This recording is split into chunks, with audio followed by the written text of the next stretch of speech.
Bismillahirrahmanirrahim. Assalamualaikum warahmatullahi wabarakatuh. Alhamdulillahirrabbilalamin. Wabihi nasta'inu ala umri dunia waddin. Wassalatu wassalamu ala asrafil anbiya wal mursalin Sayyidina maulana Muhammadin wa ala alihi wa sahbihi ajma'in. Amma ba'du.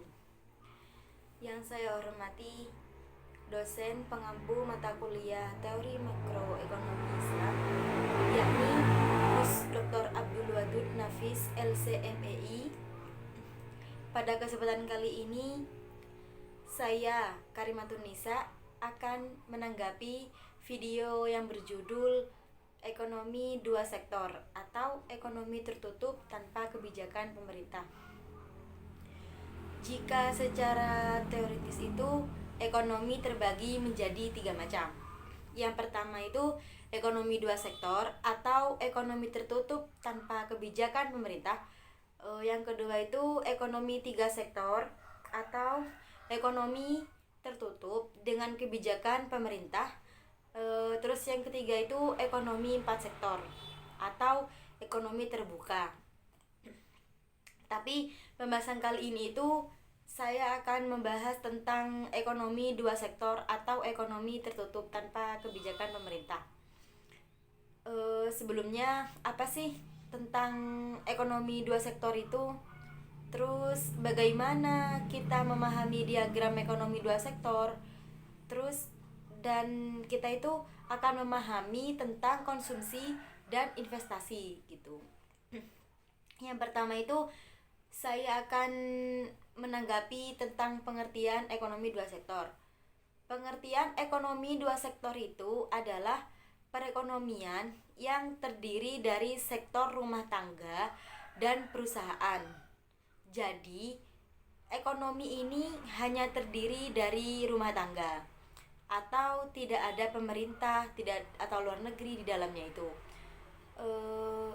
Ini merupakan bentuk yang paling sederhana dari analisis ekonomi makro.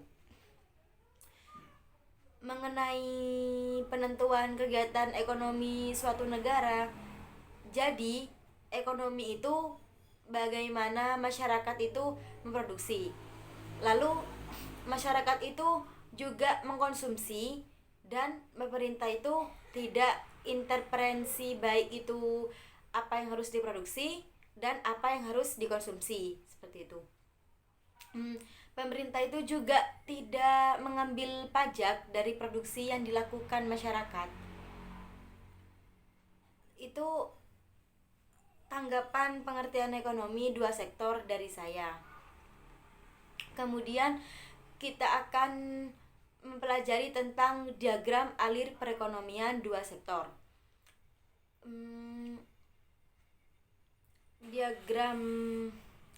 Diagram aliran itu terdiri dari rumah tangga produsen dan rumah tangga konsumen. Nah, ini bukan pemerintah juga bukan negara gitu. Terus rumah tangga produsen itu yang diterima dari rumah tangga konsumen, yaitu mendapatkan barang atau harga dengan rumah tangga produsen ini menjual barang atau jasa kepada rumah tangga konsumen, dan dia mendapatkan imbalan uang dari konsumen ketika rumah tangga produsen itu menjual barang ke rumah tangga konsumen gitu. Terus ada juga yang dikeluarkan oleh rumah tangga produsen ini beli barang baku kepada rumah tangga konsumen. Nah, jadi pendapatan rumah tangga produsen itu yang diterima dari rumah tangga konsumen. Kalau pengeluarannya itu rumah tangga produsen itu membeli barang ke rumah tangga konsumen gitu. Ada juga rumah tangga konsumen akan mendapatkan uang dari rumah tangga produsen ketika menjual tanah atau bekerja, maka dia akan mendapatkan upah. Mungkin ini saja yang saya sampaikan tentang diagram perekonomian ya. Kemudian saya lanjut ke aliran pendapatan dalam perekonomian dua sektor. sektor perusahaan yang pertama. Sektor perusahaan itu menggunakan faktor-faktor produksi yang dimiliki rumah tangga. Jadi rumah tangga produsen ini atau perusahaan akan menggunakan faktor-faktor yang dimiliki rumah tangga atau tanah dan tenaga gitu. Yang kedua itu sebagian besar pendapatan yang diterima rumah tangga akan digunakan untuk konsumsi, yaitu membeli barang dan jasa yang dihasilkan oleh sektor perusahaan. Setelah rumah tangga itu mendapatkan uang dengan menjual barang atau jasa, maka uang itu untuk konsumsi. Pendapatan yang dimilikinya itu akan digunakan untuk membeli barang-barang konsumsi dan diproduksi oleh rumah tangga produsen gitu. Yang ketiga itu sisa pendapatan rumah tangga yang tidak digunakan untuk konsumsi akan ditabung dalam institusi-institusi keuangan. Kalau pendapatan dari hasil rumah produsen itu, maka rumah tangga konsumen ini akan menampung atau menginvestasikan keuangan. Semisal rumah tangga konsumen itu ya menjual tanah ke rumah tangga produsen sebesar 1 miliar. Padahal kebutuhan konsumsinya itu hanya 100 juta. Maka sisanya itu ditabung gitu. Kemudian itu nomor 4. Pengusaha yang ingin melakukan investasi akan meminjam tabungan rumah tangga yang dikumpulkan oleh institusi-institusi keuangan. Maksudnya itu ya, perusahaan-perusahaan itu ketika memerlukan dana, maka dia itu akan pinjam uang rumah tangga konsumen gitu. Yang uangnya itu disimpan atau ditabung di institusi-institusi keuangan gitu. Lalu hubungan antara konsumsi dan pendapatan itu, jika pendapatan rumah tangga adalah faktor terpenting untuk menentukan tingkat pengeluaran. Maksudnya itu ya, ketika rumah tangga belum mendapatkan sama sekali, pasti kan akan mengkonsumsi untuk memenuhi kebutuhan gitu. Nah, ketika dia mempunyai pendapatan masih kecil, maka akan naik sampai pada masa tertentu akan mendapatkan keseimbangan sampai bisa menabung gitu. Itu semisal jika pendapatan disposable itu 0, terus pengeluaran konsumsinya itu 125, maka tabungannya itu min 125 gitu. Ketika naik 100, maka pengeluaran konsumsinya itu menjadi 200 gitu. Dan tabungannya itu menjadi min 100 gitu. Nah, ketika pendapatan disposable itu naik menjadi 200, maka pengeluaran konsumsinya itu juga naik menjadi 275. Nah, tabungannya juga tambah minusnya, min 175. Jika pendapatan disposable-nya 0, maka tabungannya itu juga 0. Itu sama gitu. Kemudian kita sekarang akan melihat keterangan itu yang pada pendapatan yang rendah, rumah tangga mengambil tabungan. Ini berarti rumah tangga harus menggunakan harta atau tabungan masa lalu untuk membiayai konsumsi. Di posisi 0 itu ya harus terpenuhi pendapatannya itu dengan tabungan yang digunakan gitu. Yang kedua itu kenaikan pendapatan menaikkan pengeluaran konsumsi. Sisa pertambahan pendapatan itu ditabung. Maka makin naik pendapatan, maka konsumsi akan makin naik juga gitu. Yang ketiga itu pada pendapatan yang tinggi, rumah tangga bisa menabung. Maksudnya itu ya, Jika sudah mencapai titik keseimbangan antara pendapatan dan pengeluaran, maka makin tinggi pendapatan, makin tinggi juga tabungannya gitu. Terus yang keempat, poin selanjutnya itu kecondongan mengkonsumsi. Kecondongan mengkonsumsi marginal atau yang disebut dengan MPC merupakan perbandingan di antara pertambahan konsumsi atau sigma C yang dilakukan dengan pertambahan disposable income atau sigma YD yang diperoleh. Artinya itu ya bahwa dalam kondisi tertentu orang itu harus mengkonsumsi walaupun belum punya pendapatan gitu. Ketika dia itu pendapatannya naik, maka konsumsi itu juga akan naik gitu. Terus kecondongan mengkonsumsi rata-rata atau disebut AWC.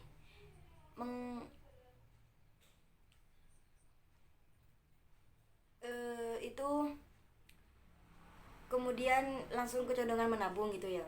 Kecondongan menabung itu kecondongan menabung marginal atau MPS merupakan perbandingan di antara pertambahan tabungan atau sigma S dengan pertambahan disposable income atau sigma YD. Fungsi konsumsi dan tabungan. Fungsi konsumsi itu yaitu suatu fungsi yang menggambarkan sifat hubungan antara tingkat konsumsi rumah tangga dalam perekonomian dengan pendapatan nasional atau pendapatan disposable. Fungsinya itu yang C ini kan konsumsi sama dengan A. A itu dimana A itu konsumsi rumah tangga saat pendapatan nasionalnya itu 0 ditambah BY. Terus yang kedua itu C sama dengan A ditambah BYD. B ini merupakan MPC tadi itu. Terus fungsi tabungan. Fungsi tabungan yaitu suatu fungsi yang menunjukkan sifat hubungan antara tingkat tabungan rumah tangga dalam perekonomian dengan pendapatan nasional atau pendapatan disposable gitu. Fungsi tabungan itu dapat dirumuskan sebagai S sama dengan min A ditambah 1 min B tutup kurung Y. Terus ada juga yang kedua S sama dengan min A plus 1 min B tutup kurung YD. Kemudian saya akan beralih ke pembahasan investasi dan fungsi investasi. Yang pertama itu pengertian investasi. Investasi itu sering dikenal dengan nama penanaman modal. Investasi ini merupakan komponen kedua yang menentukan pengeluaran agregat. Investasi ini juga merupakan pengeluaran atau perbelanjaan penanaman modal atau perusahaan untuk membeli barang-barang modal dan perlengkapan produksi untuk menambah kemampuan produksi barang dan jasa yang tersedia dalam perekonomian. Intinya itu ya, pengeluaran rumah tangga perusahaan dalam rangka mengembangkan perusahaan, baik untuk membayar sumber daya manusia atau mengganti mesin-mesin baru atau juga mengubah gedung dan lain sebagainya.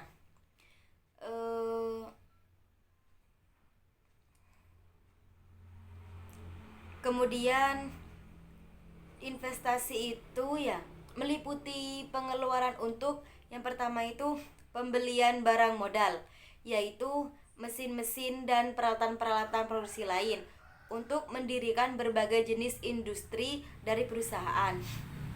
Maksudnya ini gini, membeli mesin-mesin dan peralatan-peralatan produksi lain gitu untuk mendirikan berbagai jenis industri dari berbagai jenis perusahaan, sama halnya dengan perbarui gitu. Yang kedua itu penggantian barang-barang modal yang telah didepresiasikan. Ini maksudnya itu mengganti barang yang lama menjadi barang yang baru. Yang ketiga itu pengeluaran untuk pembangunan kantor, pabrik dan lain-lain gitu. Eh, itu apa ya? Investasi ini tujuannya juga untuk mm, pembangunan kantor, pabrik dan lain-lain gitu. Yang keempat itu pertambahan nilai stok barang yang belum terjual. Kemudian ya, jumlah investasi itu juga disebut dengan investasi bruto. Sedangkan investasi neto itu didapatkan dari investasi bruto tadi dikurangi depresiasi gitu. Terus ada juga faktor penentu investasi. Jadi investasi itu juga ada faktor penentunya. Yang pertama itu tingkat keuntungan yang dinamakan akan diperoleh. Itu ya, orang investasi itu juga melihat gitu tingkat keuntungannya itu banyak apa tidak gitu. Terus yang kedua itu suku bunga. Nah, semakin banyak suku bunga yang didapatkan oleh si investasi itu, maka semakin menjadi faktor penentu gitu. Orang itu investasi gitu. Yang ketiga itu ramalan mengenai keadaan ekonomi di masa depan. eh Keadaan ekonomi itu ya dilihat gitu sampai masa depan gitu. Jika bagus, maka itu juga menjadi faktor penentu investasi gitu. Yang keempat itu kemajuan teknologi. Terus yang kelima itu tingkat pendapatan nasional dan perubahannya. Terus yang keenam, yang terakhir itu keuntungan yang diperoleh perusahaan. Yang selanjutnya fungsi investasi. Fungsi investasi itu merupakan fungsi yang menunjukkan hubungan antara tingkat investasi dan tingkat pendapatan nasional. Fungsi investasi ini ada dua. Yang pertama fungsi investasi otonomi dan yang kedua fungsi investasi terpengaruh. Yang otonomi ini apa ya? Investasi yang besarnya tetap atau jenis investasi yang tidak terpengaruh ini dengan besarnya pendapatan. Kalau investasi terpengaruh ini investasi yang besarnya itu dipengaruhi oleh besarnya pendapatan nasional. Semakin tinggi pendapatan nasionalnya, maka semakin tinggi juga investasinya. Terus kemudian kita akan beralih ke keseimbangan perekonomian negara. Dalam perekonomian dua sektor, keseimbangan perekonomian negara tercapai ketika pendapatan nasional sama dengan investasi dan juga investasi sama dengan tabungan.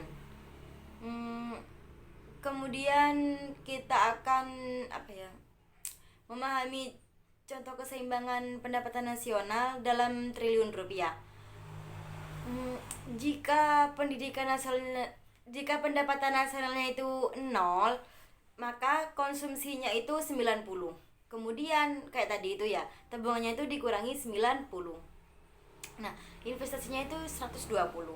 Jadi, pengeluaran agregatnya itu adalah konsumsi ditambah investasi, menjadi 210. Keadaan perekonomian seperti ini dinamakan ekspansi. Jika pengeluarannya itu lebih besar daripada pendapatan nasional, itu dinamakan ekspansi. Kemudian jika langsung terus ya seperti itu terus nyampe ke 840.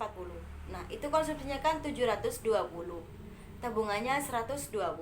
Nah, investasinya itu 120.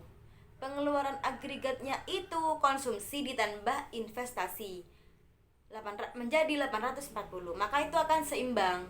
Kemudian selanjutnya 960. Itu konsumsinya kan 810. Ketambahan ditambah ya kan dari data 90 semua gitu ya. Di tabungannya itu 150. Terus investasinya itu 120. Nah, pengeluaran agregatnya itu lebih rendah daripada pendapatan nasionalnya, yaitu 930. Maka itu dinamakan kontraksi. Maksudnya itu keadaan perekonomiannya itu dinamakan kontraksi jika pendapatan nasionalnya itu lebih tinggi daripada pengeluaran agregatnya gitu. Mungkin cukup ini yang dapat saya sampaikan. Intinya ya, perekonomian tertutup dan terbuka itu bedanya dengan ekonomi Islam itu hanya di eh, per pertambahan pada biaya dan juga tambahan biaya ibadah seperti itu. Kurang lebihnya mohon maaf. Sekian dari saya. Allahul muwafiq ila aqwamit thoriq. Wassalamualaikum warahmatullahi wabarakatuh.